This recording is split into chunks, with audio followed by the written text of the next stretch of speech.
Welcome back, family travelers. We're so glad you're here. And if you're new to these parts, well, I'm Nick and this is Brittany and we are Family on Standby. Our whole goal with this channel is to prove to families that family travel is possible, accessible, affordable, fun, and doesn't have to be that stressful.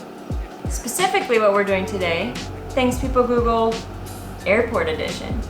People ask the wackiest things. They do. So we went online, we just did a little Googling ourselves to come up with some of the most popular questions that people Google about airports, airlines, flying with kids.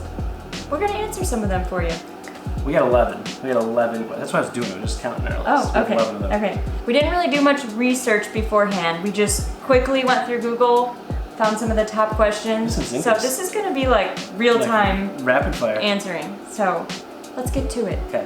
The first question: how do I change my baby's diaper on an airplane? Whew. Carefully. Yes. Well, first of all, make sure you have backup clothes. Yeah. Because if you don't effectively change your baby's diaper on an airplane, you're going to need the backup clothes. In a sticky situation. They do have changing pads. Changing tables. They do have changing tables in most airplane bathrooms. Everyone that we've flown, at least. I don't want to make a blanket statement, just in case. I think they're required by law to have them. It's not the easiest to use because they're teeny tiny. And that's not the baby. Bring a changing pad to put on the changing table because those bathrooms are icky at best. Yeah. Don't do it in your seat. I think, don't be those people. That kind of goes without saying. That just emanates throughout the whole plane, and that's not a good situation. I will say there is one argument for changing in a seat. One. There's turbulence, and they not have allowed the to seatbelt move sign on, and it's a very I'd have to think dangerous long situation. and hard about that one. Yeah. Okay. 2. What do I do if there's a screaming child next to me? Well, first of all, if it's your child, do something about it, please.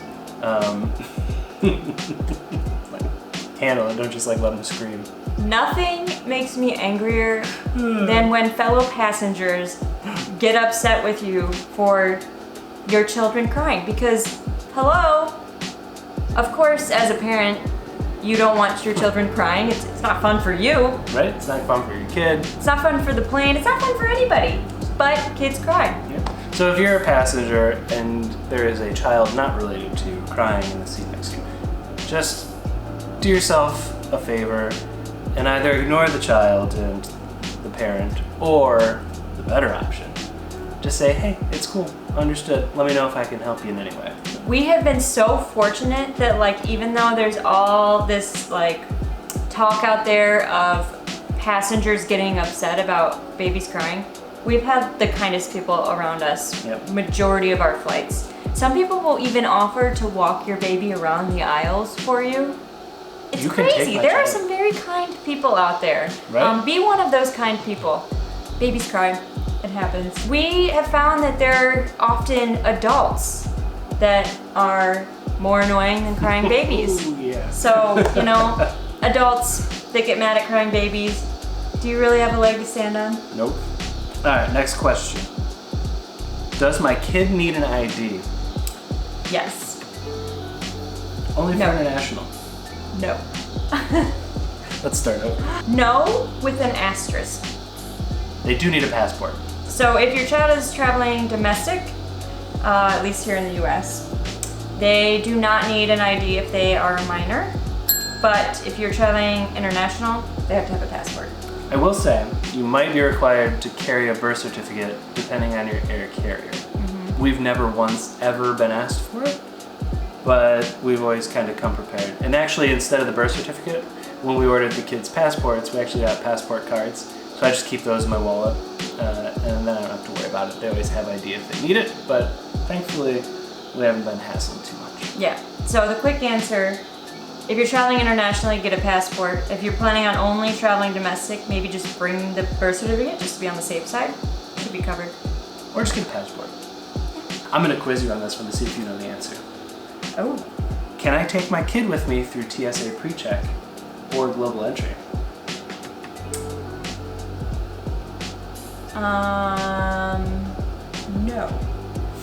TSA Pre, yes. Okay. Global Entry, no. Okay, well, I failed that test. Yep. That's Halfway, okay. halfway. I will let you explain it then. So if you are taking a kid that's under the age of 12, they can come with you through TSA PreCheck if you have it. Over 12, they have to have their own membership. And Global Entry, as silly as it sounds, every single one of them has to have a Global Entry membership. It's like they have to have a passport. Keep that in mind when you're using your Global Entry benefit for your credit card, like on the video that we just did. Good to know. Next question, please. What number are we on? Oh, that was number 4. This is number 5. Number 5. How do I take my family to a lounge? How do I take my... Luckily, we have created a video on this. Oh my goodness. We will post it so that you can watch that if you want more in depth. But if you have a lounge access through your credit card, or if you buy a club membership, a lot of them, the kids will be free with it, with your membership. With exceptions though. Yeah, you definitely check your specific policy, Yep. but a lot of them are included in the family membership. Priority pass, yes, the child can come. Centurion Lounge, nope, not even your spouse. And if you get the, like for example, the 2 club passes from the Chase United card, kids under 2 come along, but anybody over the age of 2 has to have their own pass. Number 6, SACE. Are airlines required to seat parents next to their children? The answer to this may surprise you, but no, Nope. they are not, which is unfortunate but true. Sometime in the last 5 years or so, the US government tried to pass a law requiring airlines to seat parents with their children, but the FAA did not create their own regulations to go along with it. So since the FAA didn't create a regulation, airlines don't have to follow it. Make sure when you buy your tickets, you are spending the extra money to buy your seats and selecting them and sit next to each other. Don't buy basic economy and then expect that your family's gonna sit together. They probably won't, which we see it all the time. Families that are trying to sit next to each other and swap on the plane when they bought the lowest fare ticket available. It's a bummer for the kids, it's a bummer for the passengers who paid to pick their seats. It's just not a good situation all around. So if you want to make sure you can sit next to your loved ones, make sure you spend a little bit of extra money to do so. Or fly Southwest. Yes. Well, Southwest doesn't let you choose seat assignments in advance, so Just board with your group. you board with your group, and I think they let families go first. Yep. In one of the first or second group. If you're flying any other airline and you haven't selected your seat in advance, don't panic. A lot of times gate agents will do everything they can to make sure that families are sitting next to each other. We don't even buy tickets, and I'd say 7 times out of 10 we sit next to each other. Is this actually one? Is it okay to cut lines at the airport if you have kids? Not even kidding. Who does that? That had Google search volume. People Google that. So no. No, it's not. No. I don't even know if we really need to go into detail about this one. I think the solid answer is just no. You can pre-board. Most airlines will invite children of under course. 2 to pre-board, but But if you're get in line for TSA, no, you can't cut Can you the just line imagine, just take because your you have stroller? kids. Come on, man. That's amazing. Wait in line. That's amazing. What is the best stroller for traveling? Well, Oh Lord. we have also conveniently made a video on this in the past because we put a lot of research when we were looking for a stroller. We know that this is something that people are searching for a lot. Yep. We have 3. What? I have so many strollers. We have We're 3 stroller strollers enthusiasts. that we travel with. I would say if you are looking for a very compact airline option, the GB Pocket is Yep. a great choice. It fits right under the seat in front of you when you fold it up.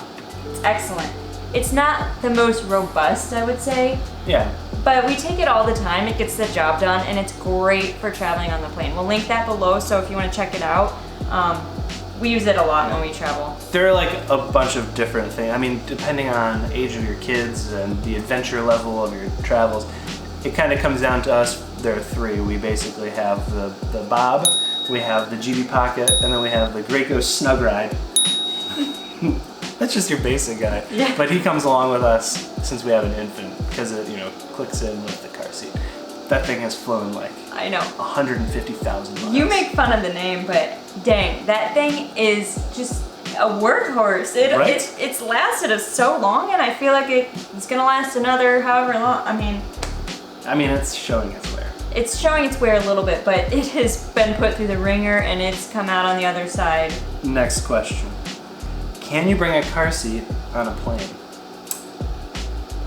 Can you? And do you have to? Ooh, that's a better option.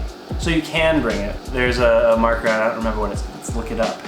The short story to this is that you can take a car seat on the plane, but they only permit certain car seats. So you have to look to see if your car seat is one that's accepted by your airline. I thought there was a more like fancy name for it, but it basically just says, there has to be a sticker on it that says that it's FAA approved. Our Graco car seat is an approved one. But if you already have a car seat, you don't probably need to go out and buy a whole separate one. Just check to make sure that yours is one of the approved ones. If it's not, then you might have to go get a different option. But a lot of them are approved, so just double check that in advance before you go out and like buy some fancy airplane specific one. The real question is, should you bring one on? There is a lot of research that suggests that it's probably safer to have your kid in a car seat, especially if they're under 2. Now, the caveat here is that it requires you to buy an extra seat. So you can take it on, they have to have their own seat, so that's just really a personal choice. Oh, if you don't want to buy the extra seat, a lot of airlines also have bassinets, especially if it's a long haul flight, and those come with your seat. Dream. All right, next question. Can I take milk through security? I'm gonna assume that they're talking about breast milk because nobody's gonna roll up with a 2-gallon. Well, or formula. It could be a can of formula. Yeah. Yes, you can. You can indeed. TSA permits it, and it's actually relatively, in our experience, Easy. an efficient process to get it through security. They just have a test that they run, a little chemical test, just to make sure that the milk's safe, good to go. They don't even touch it. They just like hover a little stick over the opening. Yeah, they don't like stick the chemicals in your milk or anything. You can also bring baby food, like snacks and stuff for the kids. If you bring food through security and it's for your baby, a lot of times you can get it through, even if it's over the 3-ounce limit. As long as it's a reasonable amount is what the TSA says. Yeah, if it's to provide your baby with nourishment. All right, last question. Last question, we've reached the end. Yep, do diaper bags count as carry-ons? I know that most US carriers, they do not count as your carry-on, so that's a score for families. Right. This might differ airline to airline, so definitely check the policy for your airline, but I know most US carriers, it doesn't count. Strollers, car seats, typically those are also not counted, so you get a whole bunch of stuff just for free. Yeah. A lot of people say that airlines never give anything away for free, but if you're a family, heck yeah. you can beat the system a little bit. I can't believe somebody actually Googled if it's okay to cut in line. I'm like, that's mortifying. Anyway, that's all we got for this video. We hope you enjoyed it.